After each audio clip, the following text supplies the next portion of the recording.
అప్పుల బాధలు వెంటాడుతున్నాయా? అయితే 6JVR వారి జాతిరత్నాలు ధరించండి. యాజ్ ఏ హోమ్ మినిస్టర్గా ఈ 2 సంవత్సరాల కాలంలో పోలీస్ డిపార్ట్మెంట్లో తీసుకొచ్చిన కొత్త పరిణామాలు కానీ, అదేవిధంగా ఒక సక్సెస్ స్టోరీస్ కానీ, అట్ ద సేమ్ టైం మేము ఏదైతే ఇంప్లిమెంట్ చేస్తున్నామో లా అండ్ ఆర్డర్ కంట్రోల్ విషయంలో కానీ, ఈరోజు రాష్ట్రం సుభిక్షంగా ఉండాలి అంటే, రాష్ట్రానికి పరిశ్రమలు పెట్టుబడులు రావాలి అన్న ఆ రాష్ట్రం తాలూకా లా అండ్ ఆర్డర్ని బేస్ చేసుకుని ఉంటుందన్న సంగతి తెలిసిన వ్యక్తిగా గౌరవ ముఖ్యమంత్రి గారు ఎన్డీఏ కూటమి గవర్నమెంట్ వచ్చిన తర్వాత ప్రత్యేకంగా పోలీస్ డిపార్ట్మెంట్ మీద దృష్టి పెట్టి అనేకమైన ప్రక్షాళన చేసి ఈ రోజుకి కూడా ఈ 2 సంవత్సరాల కాలంలో లా అండ్ ఆర్డర్ విషయంలో ఎంత పక్కాగా ఉన్నామనేది చెప్పడానికి నిదర్శనం ఈరోజు మన రాష్ట్రానికి వస్తున్న పెట్టుబడులు పరిశ్రమలే ఒక నిదర్శనంగా మనం అందరూ కూడా చెప్పొచ్చు. ఎందుకంటే ఒక పెట్టుబడిదారుడికి ఇక్కడికి రావాలి, ఇక్కడ పెట్టుబడి పెట్టాలంటే ఒక నమ్మకం కలగాలి. ఒక పరిశ్రమ ఇక్కడ తీసుకొచ్చుకొని అతను ఆ పరిశ్రమ నడిపించాలంటే ఒక నమ్మకం కలగాలి. అదేవిధంగా మిగతా రాష్ట్రాల నుంచి ఇక్కడికి వచ్చి చదువుకోవాలి అన్నా కూడా ఒక భరోసా ఉండాలి. వీటన్నిటికీ కూడా ప్రధాన బేస్ ఏదంటే పోలీస్ డిపార్ట్మెంట్ తాలూకా వ్యవహార శైలి, at the same time law and order implementation.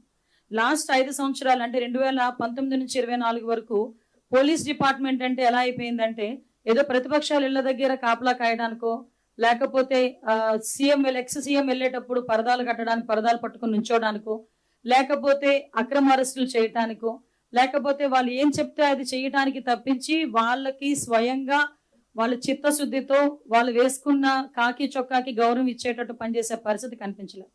కానీ మేము ఎన్డీఏ కూటమి గవర్నమెంట్ అధికారంలోకి వచ్చిన తర్వాత అటువంటి విధ్వంస పాలనకి చరమగీతం పాడాలి. పోలీస్ డిపార్ట్మెంట్ వాళ్ళు ప్రజలకి సేవ చేయాలి, ప్రజలకి న్యాయం చేయాలి.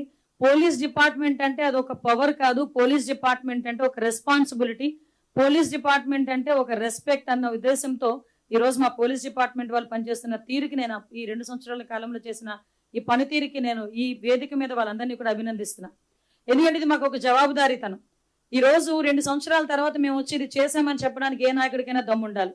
ఈరోజు 2 సంవత్సరాల పరిపాలనా కాలంలో ప్రతి శాఖ మంత్రి కూడా వచ్చి ఈరోజు మేము మా డిపార్ట్మెంట్లో ఇది చేసామని చెప్పి గర్వంగా చెప్పగలుగుతున్నాము అంటే గవర్నమెంట్కి ఈరోజు పబ్లిక్ మీద ఉన్న చిత్తశుద్ధి మీకు ఎలా ఉంటుందో మీ అందరికీ కూడా అర్థం అవ్వాలి.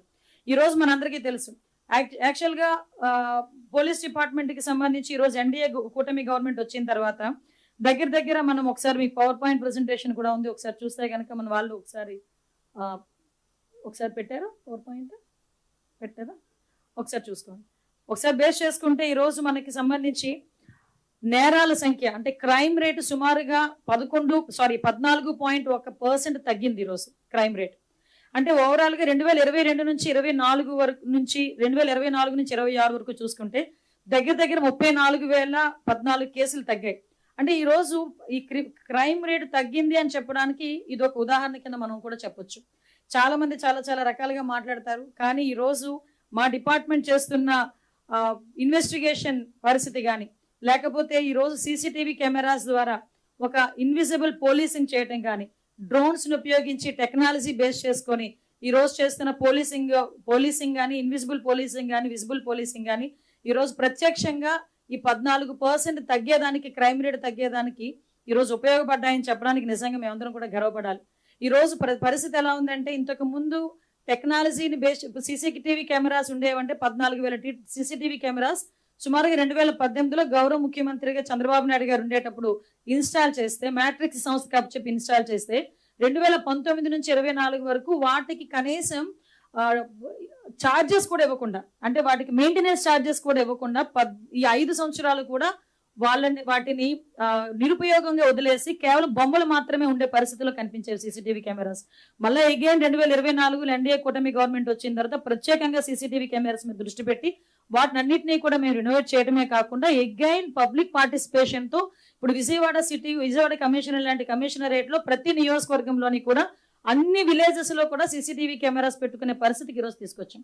అంటే ఒక పక్క నుంచి కమ్యూనిటీ సపోర్ట్ చేస్తుంది, ఒక పక్క నుంచి పోలీస్ డిపార్ట్మెంట్ సపోర్ట్, గవర్నమెంట్ సపోర్ట్తో 1,00,000 సీసీటీవీ కెమెరాస్ టార్గెట్ గా చేసుకుని అరౌండ్ ఈ రోజు 70% వరకు సీసీటీవీ కెమెరాస్ ఇన్స్టాల్ చేసుకుని వాటికి సంబంధించిన ఫీడ్ కూడా నియర్ బై ఉన్న కమాండ్ కంట్రోల్ రూమ్స్ కి అప్పచెప్పి అక్కడ ఏ ఇన్వెస్టిగేషన్ అయినా చాలా ఈజీగా తొందరగా చేసుకునే దానికి ఇది ఒక మెయిన్ టూల్ అయిందని చెప్పడానికి నిజంగా మేము గర్వపడాలి.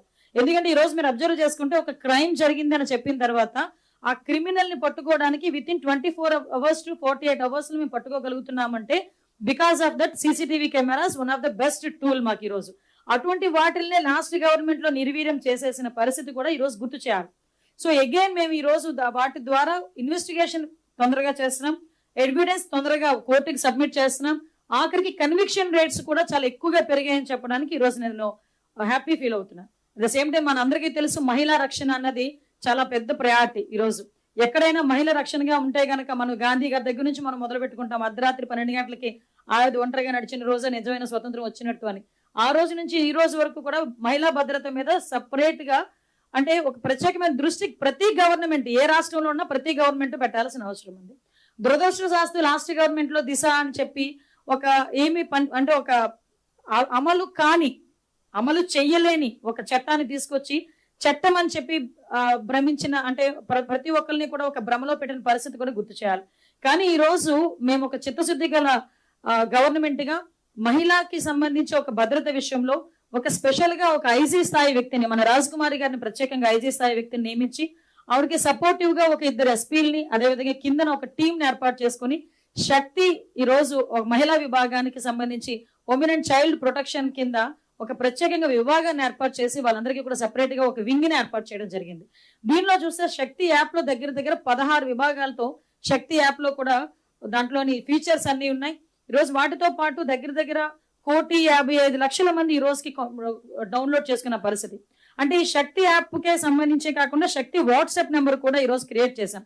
అంటే చాలా మంది ఈ శక్తి యాప్ ని డౌన్లోడ్ చేసుకోవటం ఒకవేళ ఇన్ కేస్ యూసేజ్ చేయటం వాళ్ళకి ఏమైనా ఇబ్బంది అయితే గనక వాళ్ళు డైరెక్ట్ గా 7553485111 నెంబర్ కి శక్తి వాట్సాప్ నెంబర్ కి డైరెక్ట్ గా కనుక వాళ్ళు ఒక మెసేజ్ పంపించినా ఒక వీడియో పంపించినా వాళ్ళు ఏదైనా ఇబ్బందుల్లో ఉండి ఒక చిన్న వాయిస్ మెసేజ్ పంపించినా కూడా ఇమ్మీడియట్ గా మేము రెస్పాండ్ అయ్యే పరిస్థితి కూడా కనిపిస్తా ఉంది.